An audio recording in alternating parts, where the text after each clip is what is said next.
Prince Andrew is making headlines again, Kate, and this time it's for allegedly using a fake name on company files. I wrote about this earlier the week. Republic, the anti-monarchy group, has reported the Duke of York to the Metropolitan Police for allegedly using a false name on his company accounts. He's accused of filing accounts to Companies House under the pseudonym Andrew Inverness. So this relates to accounts for the now defunct company Naples Gold Limited, which ceased trading in 2021. The private limited company was incorporated in 2002 with the sports tycoon Johan Elias and the Duke both joining as directors soon afterwards. The Met Police have said the Met received a report relating to a Companies House filing. This report will now be assessed to determine whether any action is required. There is no investigation at this early stage. So, no investigation and no comment this time from Prince Andrew. But once again, it has brought the Duke's business dealings into the press and under the spotlight. When and how does this all settle down, do you think? With Andrew. If ever. I mean, never. I think we should just, if on a pure technicality point, the use of Inverness as a surname, whilst possibly being maybe a little bit disingenuous, is technically correct. And I'm sure Andrew would argue he's the Earl of Inverness. He is both the Earl of Inverness and, let's remind ourselves, he is Baron Killylee. Titles given to him by the late Queen on his wedding day in 1986 to Fergie. So he can use any of those names as surnames. They are his surnames too. Killylee, do you think he's been to Killylee in County Down, Northern Ireland, Kate? I hope so. If he's got the title, I think the least he could do is get there. I mean, it's called Air Miles Andy. He's been everywhere else. So technically, on a technicality, yes, he can. It's just it raises the question, doesn't it? Why did he want to sort of, if you use a surname like that instead of York? That's it. Is that how will it play out and how do people think of it? It doesn't sit well when there's lots of questions now about where his money's come from. We know the King's cut him off financially. He's funding his own way. The multi-million-pound question is, where's that money? Where is he getting that money from? And this comes hot on the tail of the story at the end of last year about his association with an alleged spy from China who was authorised to act on Andrew's behalf in business dealings in China. So and this was an individual, Yang Tengbo, who the Home Office decided was couldn't come back into the UK. Yeah, was such a risk to national security that he was banned from the UK. So all this is going on and, you know, Republic see an opportunity for a good headline and pop in a complaint to the Met Police. Now, the King... But some people will say, well, that's legitimate. We should know more about this. The King and the royal family managed to sort of put a lid on Andrew over Christmas and New Year because obviously he didn't go to Sandringham. It always feels like, however much distance and, you know, however much of an ocean they try and put between the institution and Prince Andrew, it never goes away. He is the problem that never goes away. And I think... I suspect, you know, we will hear more that they don't want to hear about and probably don't want us to hear about over the next few months on Prince Andrew. He's not going away, is he? No, he's not. And I did a kind of wrap-up in the Times magazine at the end of the year in which a couple of people actually mentioned him and Harry to me as being known as the Dukes of Hazzard, as the two kind of difficult dukes that... you know, are problems for the King, but perhaps Andrew more so. But what more can the King do? But I think there's going to be much more to come as people continue to look at Andrew, and there's criticism on him and his role, not just now, but what he, the 10 years that he was a trade envoy acting on behalf of the British government, and what connections he made there, and what money he made off the back of those connections. I think there's still loads of questions to be answered. Yeah. Watch this space. Indeed. I'm sure Prince Andrew and the King will be. Anyway. So we conducted a YouGov poll at the Times to look into, as we periodically do, who's the most popular and who's the least popular. But there was another question as well, which was about the renovations at Buckingham Palace, which has been in the news again because... the results found that the majority of Britons are against funding the £369 million work that's currently going on at Buckingham Palace. The YouGov poll was commissioned by The Times and 2,500 people were questioned about it. The 775-room palace is undergoing a 10-year resurfacing programme, which began in 2017. And 56% of those questioned said that the government should not contribute to the renovations, while only 29% said that it was right for taxpayers to fund it. The impact of the works also means that incoming state visits will be moved to Windsor Castle until 2027. But there's a bigger issue here as to who pays for it and where that money comes from. So I was quite surprised by the results, actually, because I thought everybody had kind of accepted the fact that this was, Or is it just that we're a nation of non-protesters?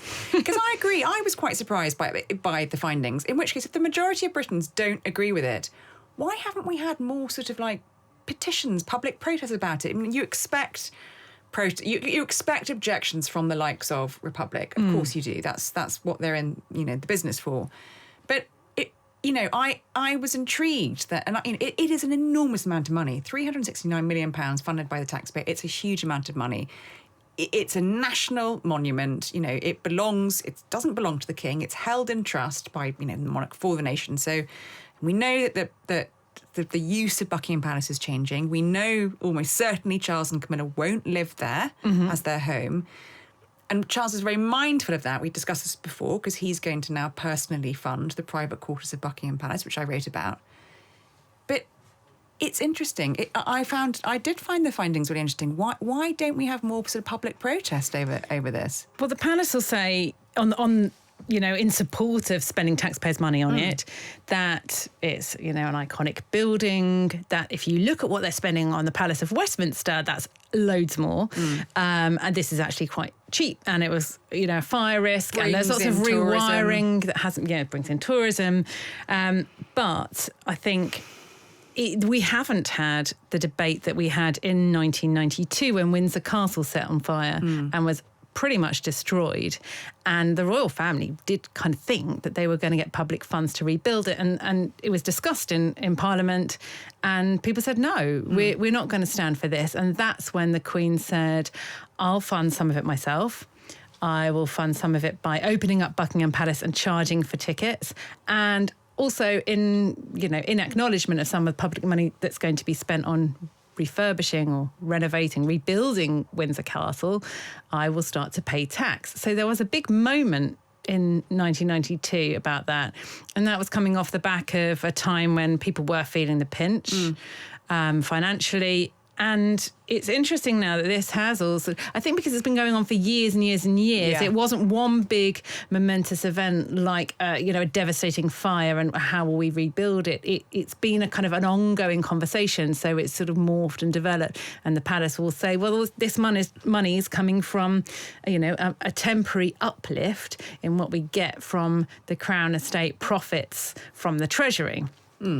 Although that's Treasury money, it doesn't really matter where that money originated from. Money. Yeah, exactly. Yeah. I think it will depend on how much more of Buckingham Palace is opened up in the future to the public, how much more access to it the public feel they can have, how affordable that is, whether it's really turned over to being a national monument, a national sort of museum. I think in this sort of halfway house of it being the official residence still, technically, of Charles and Camilla, which it isn't in practice, Monarchy HQ, okay, but, do you need to spend £370 million on the King's office, Monarchy HQ? Questionable. Maybe, but a lot of people would argue that you don't. I think maybe the reason we haven't had the sort of outcry, as you say, is it was sort of delivered as a sort of fait accompli. But I think... under the previous reign as well, let's not forget. Yes, this isn't Charles coming in and saying, I want... But of course, we were told right from the start in 2017 that he was extremely involved with all the planning of it, because he knew almost certainly it would go into, it would continue into his reign. I think people will probably take a final view of it when it's finished and what Buckingham Palace is and isn't used for and how much more public access is granted to that extraordinary national monument. I think that will be key. Well, when I was at the palace just before Christmas, there was a military wives choir singing for the King and Queen. It was quite nice, but there was one of the women was in a wheelchair And Charles said, how did you find it? How did you get in? How are you finding the lifts? And I think part of the kind of, they're trying to make it more accessible for more people to get in, because he's quite conscious of that as well, to bring people in. But, the money is not insignificant at a time when, frontline services are being cut. We've got a story in the paper today saying there's a 2-day wait once you're in hospital to see a doctor. So, how will that play out? And I think this is something that the Palace are very prickly is probably not the right word, but they're very, very aware and conscious that Charles wants to be good value for money, wants to be seen to be good value for money. Will they be as conscious of his ranking in a popularity poll? Will they be prickly that he's only fourth in that popularity poll behind? But look who he's behind. He's behind his little sis, but bigger in popularity polls. Bigger in... polls are interesting because, that no one at the Palace would deny that all members of the royal family keep an eye on them. They are aware of them. They're like politicians. They're keeping an eye on the opinion polls. So this was a poll that was the poll that was done, the YouGov one, which said which wanted to find out who was the most and least popular member of the royal family. And the most was Princess Kate. Of Wales.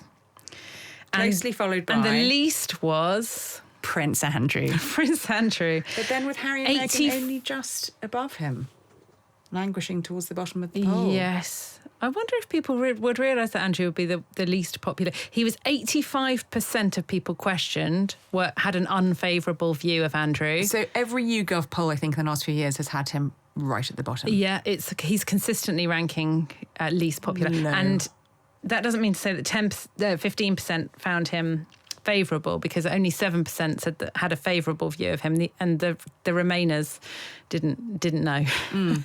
So that's pretty bad if only 7% of the population in a YouGov poll found that had a favourable view of you. The popularity question is interesting, I think, only because when these YouGov polls were done under the reign of Queen Elizabeth II, she tended to top them.